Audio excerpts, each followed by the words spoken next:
people. I loved California. It's hard not to love, and my mother is one of those people that thinks anything outside of New York does not exist, and maybe Washington is okay. And so she said, "What are you going to do out there? Get in a jacuzzi at 3 o'clock every day?" I was like, "Some people do work here, you know." But she, I think, thought that I was going to, you know, fall off the face of the earth if I stayed out there. And I also graduated at a time when it was a recession, so it was hard to. I had trouble getting a job in California, and I had a job offer here. So I thought, okay, fine, I'll come back and I'll go to work in Washington, and I can always move back later. And here you are. And here you are. You know, you make friends and you establish roots, and I actually love Washington. So you moved back here, and one of the things we talked about was the fact that you had an opportunity to get to know your grandmother because you were here and you had a chance to spend more time. Let's talk a little bit about that experience for you and what that was like.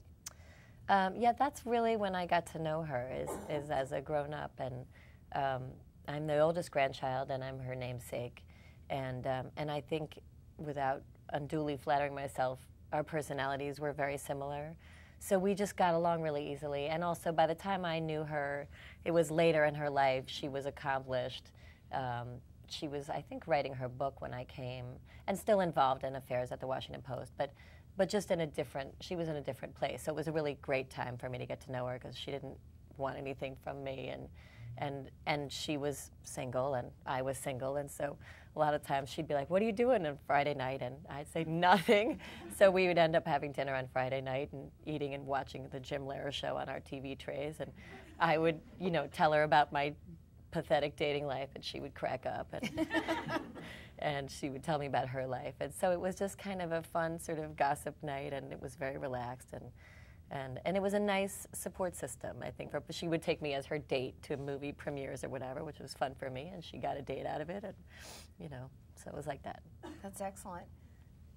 So let's talk a little bit about your personal life on the side of the house. That we know you were married before. How did you meet your husband? I met him on a blind date set up by my best friend. She's like, "Don't hold it against me." I'm like, "Look, you didn't tell me to marry him. You just told me to go on a date with him." That's right, that's right. How long were you married? We were married for 6 years, and you know what, I actually feel really blessed. He was a great friend, and we have 3 beautiful, healthy children. And, you know, we weren't meant to be soulmates forever, but you know.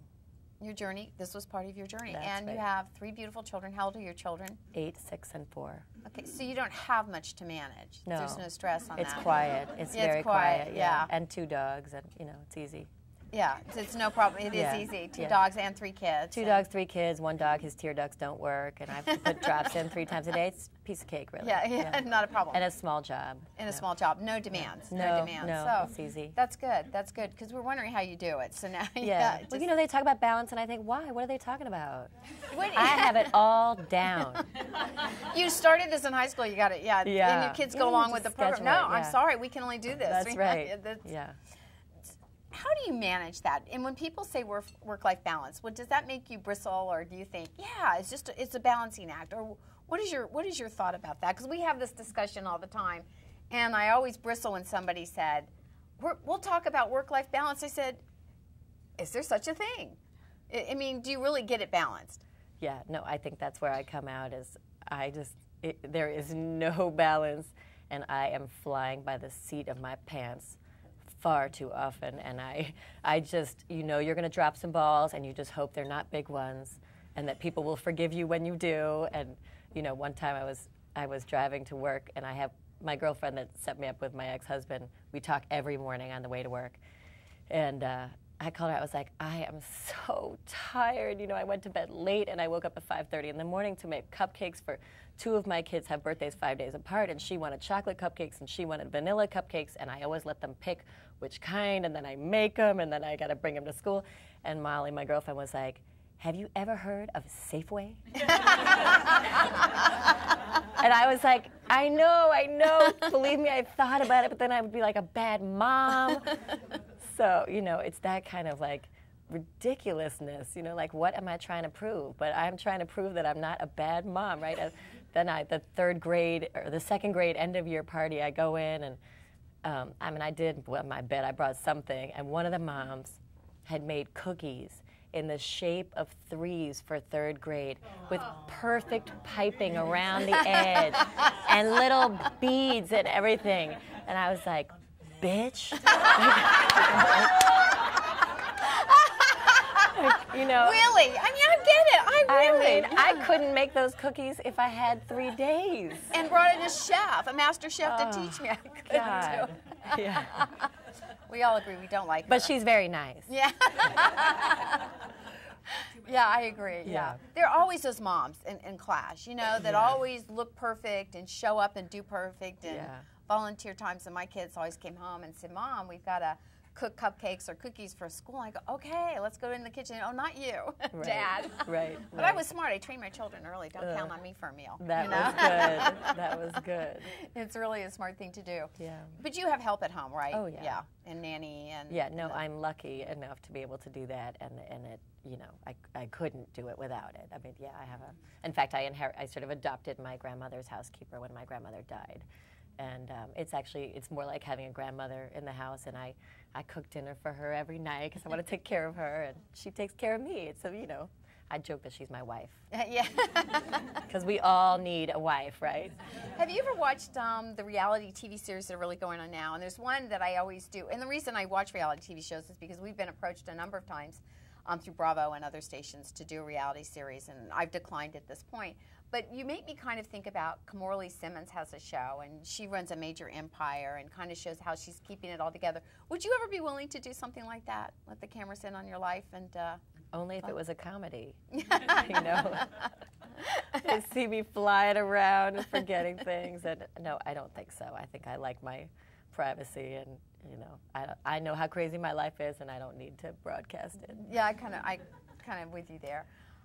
Let's talk a little bit about girlfriends, because we had a discussion about that and how important that is in your life. Is your girlfriend really important to you? Yes, and I'm actually blessed to have a number of just amazing women in my life, and we are very close, and you know, we're all busy, so we don't necessarily see each other a lot, but we talk all the time, and we actually have, for my closest core, we have a poker club, and we're terrible. There's only one of us who knows what she's doing, but basically it's just an excuse to get together, have some wine, and take some money off each other. Okay, but does the one who's really good usually take the pot? She's just like the rest of us. We're still looking at the card to go, which one is higher, which one is better?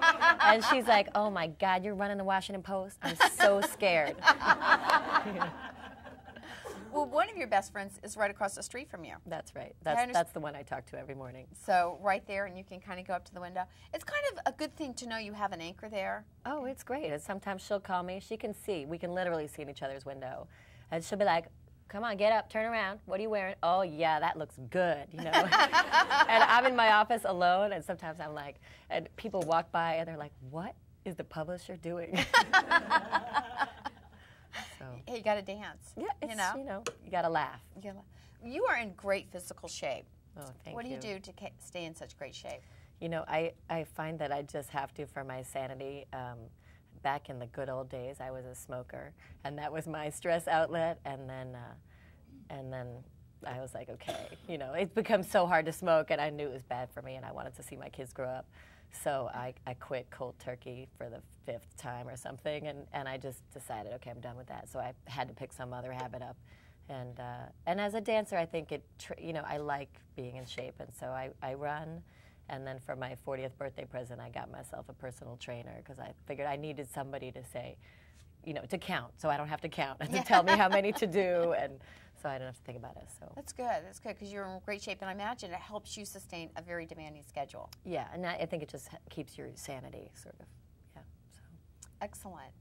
We're doing something here. All right, we're being taped down. Oh, I'm sorry. All right, so we're making noise or something.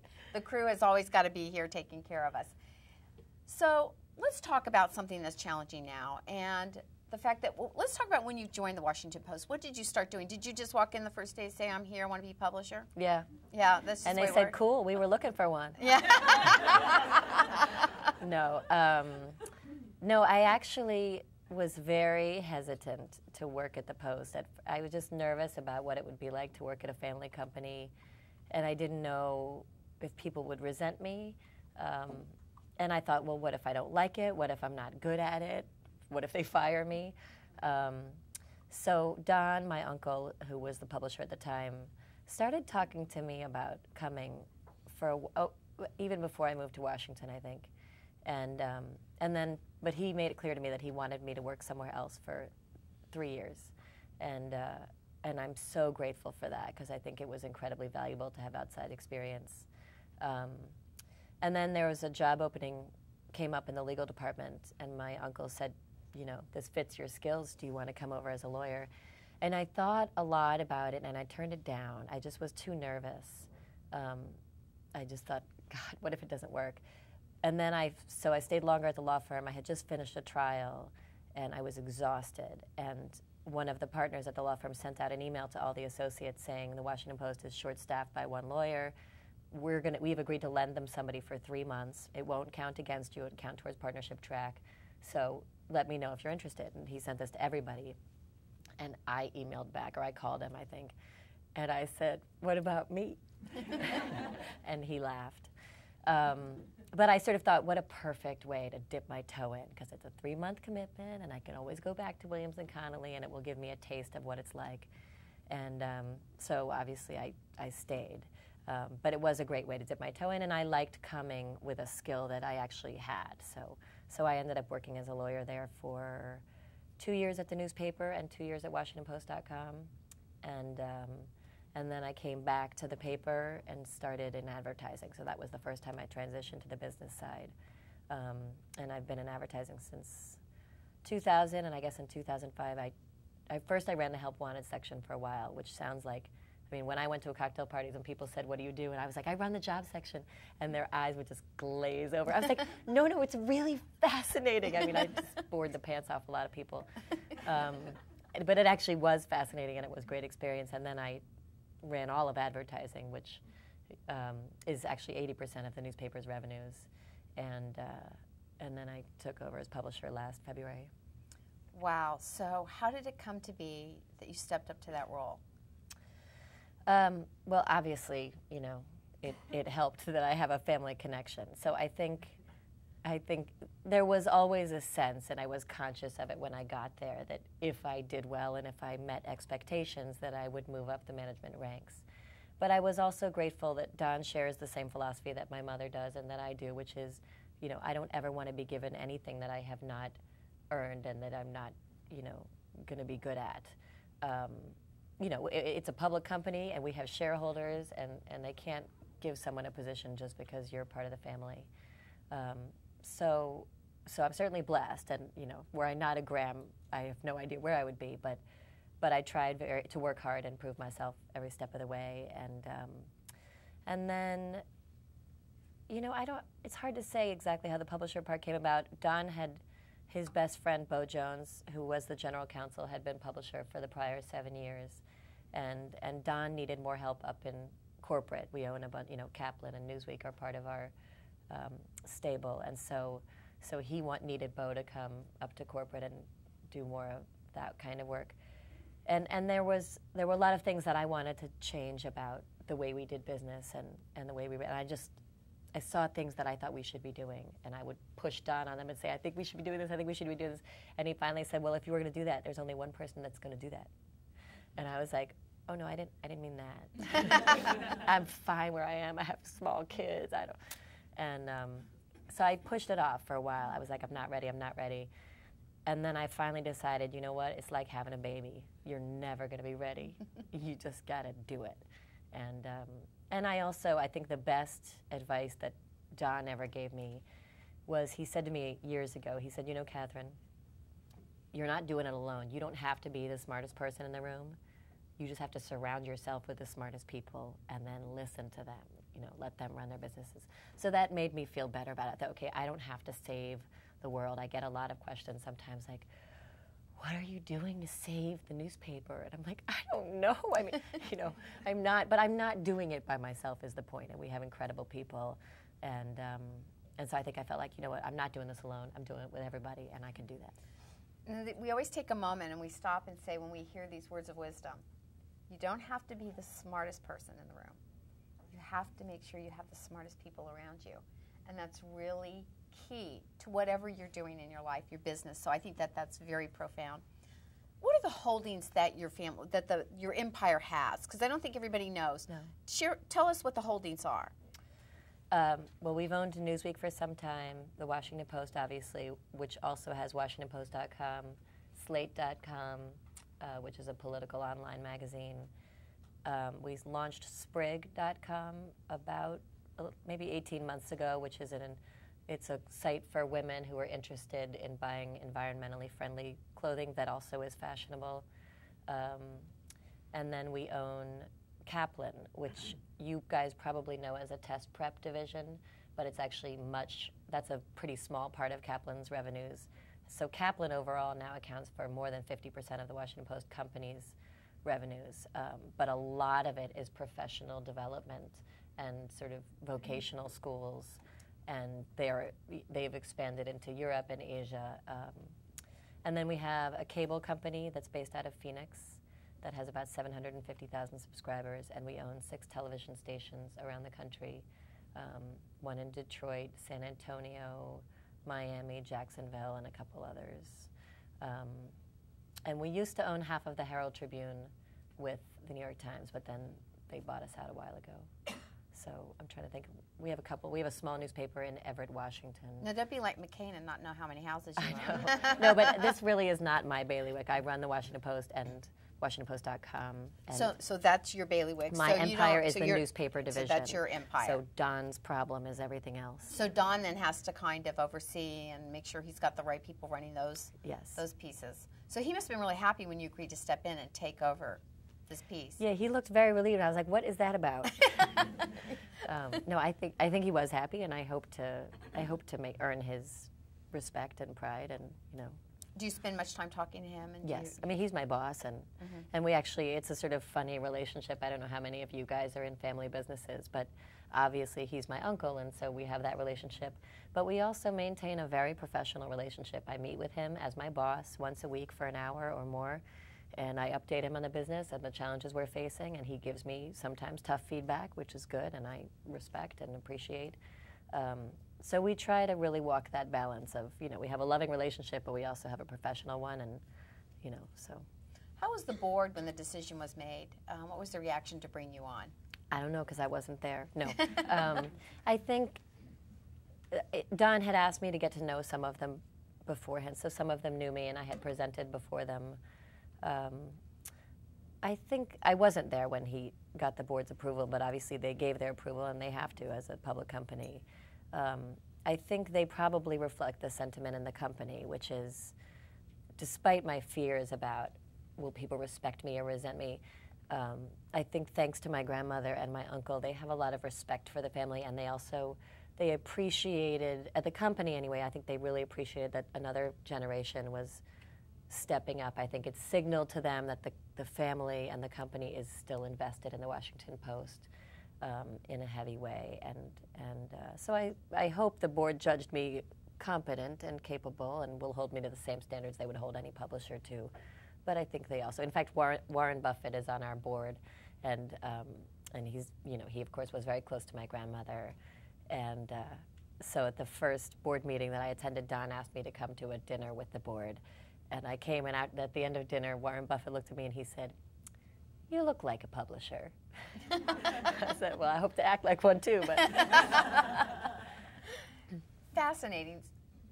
Let's talk candidly about the challenges we're facing in this industry today, especially in light of the economic challenges we're facing.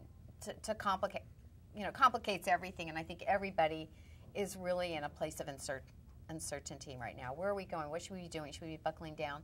What are some of the challenges you see before you right now in your industry? It is people say timing is everything, and so I often laugh that my timing is just horrific, People say, I was talking to some people at a network who said that they hear all the time from the people who've been at the company for a long time about the old days and the parties they used to have, whatever. She said they had the parties, we showed up for the hangover. So there is a little bit. I mean, it is an extremely challenging time for the newspaper industry, and the Washington Post is no exception. And really, it's, I don't want to bore you guys with the details, but essentially, 80% of the newspaper's revenues have always been advertising. And it was Warren Buffett used to make the analogy of a newspaper as a toll booth. Any advertiser who wanted to reach people in that city had to go through the toll booth. So those were the good old days that I missed. Today, obviously, there's tons of options for advertisers and for readers. So really, we're competing with everyone, and there are all these niche companies, Craigslist, eBay, CarMax, you name it, who've gone after niches that traditionally have been the newspaper niches. And we often compare ourselves to a supermarket model. So we have been the supermarket, the cafeteria of offerings, and some people come to us for TV Week, and some people come to us for the coupons. In fact, I went out to the Democratic Convention, and I was coming back from Denver, and this was so riveting to me. I got off the plane, and there was a woman on my plane, and the first thing she did was go buy a copy of the Sunday Washington Post, and we were on that stupid people mover. And so I thought, okay, well, this is great. I'm little focus group of one. I'm going to watch what she does with the paper. And I was so excited that the first thing she did was buy a paper. And she was with her mom, and she's flipping through the sections looking for something. And she started to get frustrated. She couldn't find it. And she's saying to her mom, it's always the second section. I know it's here. I don't know why it's not here. So I waited a little while, and then I walked over to her, and I said, can I help you? Are you looking for something? And she said, I'm looking for the Metro section, and it's always the second section. And I said, well, sometimes the paper comes in two pieces, so let's look toward the back.